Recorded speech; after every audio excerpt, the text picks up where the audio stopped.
চলে, বিএনপির রাজনীতিও এখন আওয়ামী লীগের টাকায় চলে। খুনিদের বিচার হচ্ছে এই অন্তর্বর্তীকালীন সরকারের উপদেষ্টাদের প্রধান এবং প্রথম সংস্কার। নির্বাচন না সংস্কার, এই স্লোগানটা সমস্যাজনক স্লোগান। এই নির্বাচন পদ্ধতির খেলার মাঠটা শুধুমাত্র আওয়ামী লীগ যেন খেলতে পারে সেই উপযোগী করে সেই মাঠটা বানানো হয়েছে। প্রতিহিংসার রাজনীতি, আওয়ামী লীগে যেমন শাসনকালে প্রতিহিংসার রাজনীতি, এখনো আমরা সেই প্রতিহিংসার রাজনীতি দেখছি। জনগণের ভোটে নির্বাচিত হওয়ার পরেও যাকে ঢাকার মেয়রের দায়িত্ব দেওয়া হয়নি, সেই ছেলেটি ইন্ডিয়ান ইসরায়েল, কোর্ট এখন তার পক্ষে রায় দিয়েছে। এখন সম্পূর্ণ প্রতিহিংসা বশত দেখবেন এর ব্যাকগ্রাউন্ড বোধহয় ছাত্রলীগ, ব্যাকগ্রাউন্ড ছাত্রলীগ লুটপাটে চূড়ান্ত করার লক্ষ্যে ইশরাককে ওখানে বসতে দেওয়া হচ্ছে। কোর্টের আইন যদি না মানা হয় তাহলে তাকে বন্য এবং ফ্যাসিস্ট বলা হয়। সরকার কি সেই লাইনে যাচ্ছে কিনা এখন চিন্তার বিষয়। আমি বেশি কথা বলবো না, আরেকটা আবালই বলবো, এতই ছোট যে এগুলো আবালের মতো কথা বলছে যে আওয়ামী লীগের কাছ থেকে টাকা নিয়ে বিএনপি রাজনীতি করে। বাবা, বিএনপি যখন রাজনীতি করছে তোমার বাপেরও জন্ম হয় নাই, তোমার তো জন্ম হয় না। বিএনপির কি দেখছো? বিএনপি যখন রাজনীতি শুরু করছে বাংলাদেশের কৃষকের, শ্রমিকের, মেহনতি মানুষের উন্নয়নের নেতৃত্ব দিয়েছে। কথা বলছেন, কারোর সঙ্গে আলাপ করেন নাই। ওই অস্তিত্ববিহীন জিনিস নিয়ে আমরা কি করে আলাপ করবো? যার অস্তিত্ব নেই তার সঙ্গে সে বিষয়ে আলাপ কি করে হয়? আর আরেকটা কথা আপনারা শুনেছেন, আমার জাতীয়তা নিয়ে, আমার একটাই ন্যাশনাল সিটিজেনশিপ, বাংলাদেশের সিটিজেনশিপ। আমি এখানে আসার আগে আমার পরিবারের সঙ্গে আমেরিকায় থেকেছি, কিন্তু আমার কোনো আমেরিকান পাসপোর্ট নাই।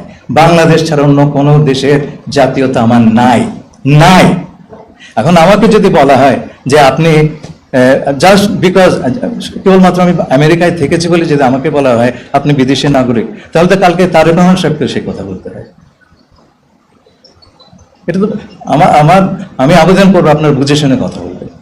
আমাকে যদি আপনার ঢিল করেন, সেই ঢিল কিন্তু অন্যর উপর গিয়ে পড়তে পারে।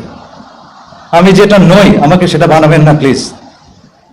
আর পারলে প্রমাণ করেন, আদালতে গিয়ে প্রমাণ হবে। আমার একটা রাইট আছে তো বাংলাদেশি একজন নাগরিক হিসাবে। আপনারা যদি সেই রাইটটা রেসপেক্ট না করেন, আমি আপনাদের বলছি না, যে কথাগুলি উঠেছে সেটা খুব দুঃখজনক হবে। সেই কথাটি তাহলে যে কোনো লোকের উপর প্রযোজ্য হবে। সেই আলাপে আমি তো জানি না জাতিসংঘ কোন দেশের সঙ্গে কার আলাপ হচ্ছে, আমাকে বলবে কেন, তাই না? কিন্তু আমরা বুঝতে পারছি যে অন্য কোনো চ্যালেঞ্জ নাই। এখন আমরা দেবো কি দেবো এটা আমার সার্বভৌম সিদ্ধান্ত।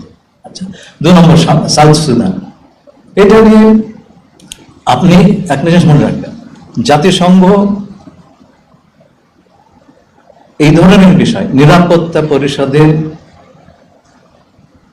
সম্পূর্ণ সম্মতি না নিয়ে কাজটা করতে পারে না। বিশেষ করে 5টি ভেটো মেম্বারের সমর্থন ছাড়া জাতিসংঘ এই ধরনের কাজ করতে পারে না। যেমন ধরেন ইরাক কুয়েত যুদ্ধের সময়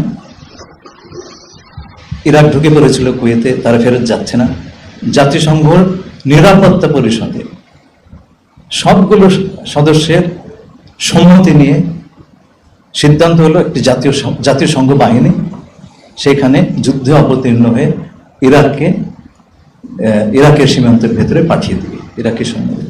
আমি সেই সিদ্ধান্ত যেদিন হয়, আমি সিকিউরিটি কাউন্সিলে নিজে বসেছিলাম, সবাই হাত তুলেছেন, কেবল কিউবা এতে ভোট দেয় নাই। জাতিসংঘ কখনই এই ধরনের কেসে নিরাপত্তা পরিষদের এখন আপনি আমাকে বলেন, যদি মিয়ানমারকে কেটে আরাকান বের করে নিতে হয়, চীন এবং রাশিয়া কি ভোট দিবে? তাদের তো 2টা ভেটো আছে।